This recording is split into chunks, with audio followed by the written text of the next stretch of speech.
السلام علیکم۔ بزم حرف و حکمت میں ایک بار پھر آپ سب کو خوش آمدید۔ ایک نئی صبح اور ایک نئے عنوان کے ساتھ آپ کی خدمت میں حاضر ہیں۔ انسان جب آپس میں گفتگو کرتا ہے تو اس کے مختلف اسلوب و انداز ہوتے ہیں۔ بات کبھی مثبت ہوتی ہے، کبھی منفی۔ کوئی لمحہ غم کا ہوتا ہے تو کوئی خوشی کا۔ لہجہ کبھی سخت ہوتا ہے، کبھی نرم۔ کوئی بات اسے تعجب میں ڈالتی ہے تو کبھی خوف کا سامنا کرنا پڑتا ہے۔ غرض روزمرہ میں نرمی، سختی، خوشی، غم، تعجب، استفہام، خوف، غصہ، اس طرح کے نشیب و فراز، اتار چڑھاؤ پائے جاتے ہیں۔ یہی حال قلم کا بھی ہے، اس لیے کہ قلم بھی انسان کی خاموش زبان ہے اور زبان کے ذریعے نکلنے والی دلی احساسات و جذبات کا ترجمان بھی ہے۔ قلم کے مسافر کے لیے جس طرح دیگر اصول و ضوابط کی ہم رکابی ضروری ہے، اسی طرح اپنی تحریر میں رموز اوقاف کا توشہ بھی ناگزیر ہے اور اس کا برمحل استعمال مقصود ہے۔ فی زمانہ لوگوں میں رموز اوقاف سے شناسی کافی کم ہو گئی ہے۔ طلباء اپنی تحریروں میں اپنے مضامین لکھتے وقت ان چیزوں کا خیال نہیں رکھتے، تو آج اسی موضوع پر رموز اوقاف کے بارے میں لیکچر ہوگا، جس میں رموز اوقاف کا مفہوم، ابتدا، ارتقاء اور اہمیت کے بارے میں بتایا جائے گا۔ تو آئیے بڑھتے ہیں۔ سب سے پہلے کہ تحریر کو فصیح، با اثر، با معنی بنانے میں رموز اوقاف کا بنیادی کردار ہے۔ ایک بات یاد رکھیے گا، یہاں پہ بعض طلباء کہتے ہوتے ہیں رموز و اوقاف، یعنی رموز کے ساتھ واو لگاتے ہیں۔ اس کا مطلب ہو جائے گا رموز و اوقاف کا مطلب ہے کہ رموز اور اوقاف۔ اصل میں لفظ ہے رموز اوقاف، یعنی ٹھہرنے کے اشارے۔ رموز رمز کی جمع ہے جس کے معنی اشارہ یا علامت کے ہیں، اور اوقاف وقف کی جمع ہے جس کے معنی ہے ٹھہرنے یا رکنے کے۔ یوں رموز اوقاف کا لفظی مطلب ہوا ٹھہرنے کے اشارے۔ جس طرح ٹریفک پہ مختلف گاڑی کے رکنے، گاڑی کے چلنے کے تیار ہونے اور پھر چلنے کی جو ہے نا وہ انڈیکیشن کے طور پر اشارے لگائے جاتے ہیں، اسی طرح بات کہاں رکنی ہے، کہاں کتنی دیر کے لیے رکنی ہے، کب کب سانس توڑنا ہے، بات کو خوشی ہے تو اس کو کیسے اظہار کرنا ہے علامت کے ساتھ، یہ ساری باتیں جو ہے وہ بتائی جاتی ہیں۔ اصطلاحی اس کی تعریف ہے کہ قواعد زبان میں وہ تحریری علامتیں اور اشارے جو کسی عبارت کے جملوں یا ان کی اجزاء کو ایک دوسرے سے ممتاز کرنے اور صحیح مفہوم واضح کرنے کے لیے استعمال ہوتے ہیں، رموز اوقاف کہلاتی ہیں۔ رموز اوقاف کی ابتدا اور ارتقاء کیسی ہوئی؟ قدیم یونانی دور میں اس کی ابتدا ہوتی ہے۔ قدیم یونانی اور رومن خطبہ کی سہولت کے لیے نقطوں اور اشارات کی ابتدائی شکلیں وضع کی گئی، یعنی صرف نقطے لگا دیے جاتے تھے یا مختلف اشارے کے طور پر سائنس یا علامتیں استعمال کی جاتی تھیں۔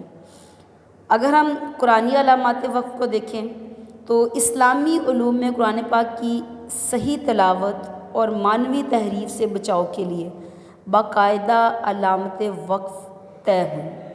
آپ دیکھیں قرآن پاک کا بحیثیت مسلمان ہم جب قرآن پاک کھولتے ہیں تو اس میں آپ دیکھیں مختلف جو ہے وہ رموز اوقاف لگے ہوتے ہیں، کہاں پہ کتنا ٹھہرنا ہے، کہاں پہ کتنا کھینچنا ہے، آیت کا ختم ہونے کا اشارہ، پھر مطلب کیسے ملانا ہے ساتھ میں اس کا اشارہ، یوں مختلف جو ہے نا ایک مکمل طور پر ایک بہت وسیع مضمون کا حامل ہے۔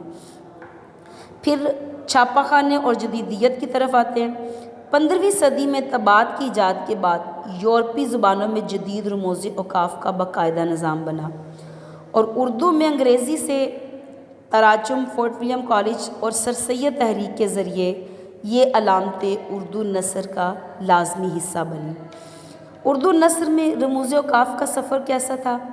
قدیم اردو نثر میں علامت وقف کا رواج نہ ہونے کے برابر تھا، بس جملے مسلسل لکھے جاتے تھے۔ لیکن جب فورٹ ولیم کالج 1800 میں قائم ہوا اور انگریزی کتابوں سے اردو میں جب تراجم کیے گئے تو عبارت کو عام فہم بنانے کے لیے علامات استعمال کی گئی۔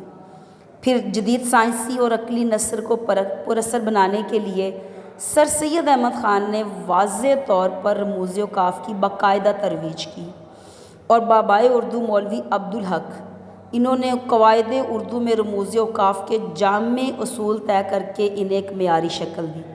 یعنی اردو میں سر سید نے ابتدا کی تھی اور بابائے اردو مولوی عبدالحق نے اس کی باقاعدہ ترویج کی تھی۔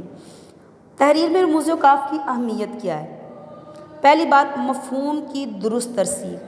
علامات وقف تحریر کو الٹ معنی یا ابہام سے بچا کر صحیح مدعا قاری تک پہنچاتی ہے۔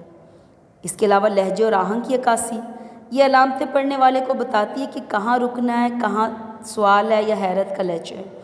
پھر ہے سہولت مطالعہ۔ طویل عبارتوں کو چھوٹے حصوں میں تقسیم کر کے قاری کے لیے پڑھنا آسان ہوتا ہے۔ تحریری حسن و نظم، ان کا درست استعمال تحریر میں ربط، خوبصورتی اور پیشہ ورانہ شائستگی پائی جاتی ہے۔ اب آپ بات دیکھیں نا، علامت بدلنے سے معنی میں تبدیلی آتی ہے۔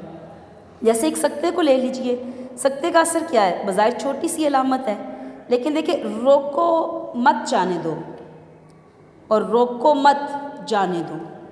اب دیکھیں نا، روکو، یہاں پہلے جملے میں روکو کے بعد سکتہ لگانے سے بندے کو ٹھہرانے کا حکم ہے، روکو مطلب اس بندے کو روکو، مت جانے دو، اسے جانے نہ دو۔ لیکن اگر اسی علامت کو ہم سکتے کو مت کے بعد لگائیں تو بالکل مفہوم بدل جائے گا۔ روکو مت جانے دو، یعنی اس کو جانے دو، اس کو اجازت دے دو۔